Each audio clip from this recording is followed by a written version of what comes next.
Extra கல்லே சேர்க்காம ஒரே கல்லில் இவ்வளோ பெரிய லிங்கம் செஞ்சுக்கிறாங்க. அதாவது கீழெல்லாம் வந்து தண்ணி இருக்குது. இங்கேருந்து டைரெக்டாக நான் பார்க்குறதுக்கு அவ்வளோ அழகாக்குது. நிஜமாக இது பார்க்க வேண்டிய பிளேஸு. எவ்வளோ பெருசாக இருக்குது பாருங்கள், எந்த அளவுக்கு செதுக்கிக்கிறாங்க பாருங்கள். இங்கே கேட்ட வரைக்கும் 700 வருஷம் பழைய கோயிலுன்னு சொல்கிறாங்க. என்ன மாதிரி அழகாக பண்ணியிருக்கிறாங்க பாருங்கள். கல்லுலேயே ஒரு அவ்வளோ க்ளீனாக செதுக்கியிருக்கிறாங்க ஒரே கல். என்னோட உருவத்தையும் பாருங்கள், அந்த லிங்கத்தோட சைஸும் பாருங்கள் அவ்வளோ பெருசு. பார்க்கும்போது பிரம்மாண்டமாக இருக்குது. இந்த இடம் எங்கே இருக்குதுன்னு கர்நாடகாவில் ஹம்பிங்க. ஹம்பியில் இந்த கோயில் இருக்குது, சிவன் கோயில். ரொம்ப பிரம்மாண்டமாக இருக்குதுங்க. அங்கே ஒரு கோயில் இருக்குது, அதுவும் பாருங்கள் அவ்வளோ பெருசாக இருக்குதா. இப்போ அந்த இடத்துக்கு போகலாம். சிவன் கோயில் பக்கத்துலேயே நரசிம்மா கோயிலுங்க, அவ்வளோ பெருசு.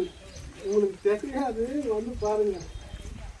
இந்த மாதிரி ஒரே கல்லில் செஞ்ச நரசிம்மா சாமி வந்து நான் இது வரைக்கும் எங்கேயுமே பார்க்கல. ஹம்பியில் தான் இருக்குது. அவ்வளோ பெரிய சிலைங்க, எவ்வளோ பெரிய சிலை பாருங்க.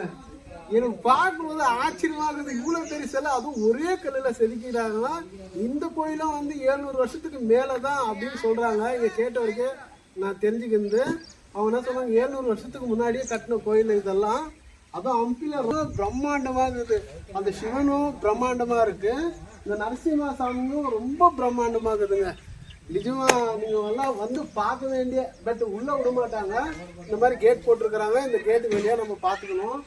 பார்க்கும்போது ரொம்ப ஒரு சின்ன சின்ன டேமேஜ் ஆகிருக்கு. கல்லெல்லாம் கொஞ்சம் கொஞ்சம் கிராக் விட்டுருக்கு. பட் 700 வருஷம் கோயில், பழைய கோயில் இல்லைங்களா அது. ஆனால் 700 வருஷத்துக்கு மேலே தான் இருக்கும். அவ்வளோ பிரம்மாண்டமாக இருக்குது.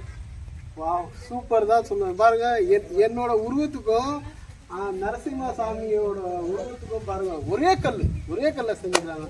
கோயில் எங்கே இருந்தால் கர்நாடகாவில் ஹம்பியில் இருக்குங்க. பேஜன் கோயில் இருக்குது. ரொம்ப பழைய கோயில் வந்து அப்படியே சேகரித்து வைக்கிறாங்க. அதாவது நம்ம எதுவும் இடிஞ்சு வீழ்ந்தா கூட கொஞ்சம் கொஞ்சம் இது சரி பண்ணுறாங்களே தவிர அந்த பழசை அப்படியே வச்சிருக்கிறாங்க. அதாவது நம்ம நெக்ஸ்ட் வர ஜென்ரேஷனுக்கும் பழைய காலத்துது இது இப்படியே தான் இருக்குது அப்படின்னு தெரியறதுக்காக இந்த கோயிலெல்லாம் அப்படியே வச்சுக்கிறாங்க. பார்க்க வேண்டிய பிளேஸ். கர்நாடகா வந்தீங்கன்னா கர்நாடகாவில் ஹம்பி இந்த இடத்துக்கு வாங்க பாருங்க. நல்ல கோயில் இருக்குது, வந்து பார்க்க வேண்டியது. இந்த வீடியோ பிடிச்சிருந்தா லைக் பண்ணுங்கள், ஷேர் பண்ணுங்கள், கமெண்ட் பண்ணுங்கள். ஓகே ஃப்ரெண்ட்ஸ், பாய்.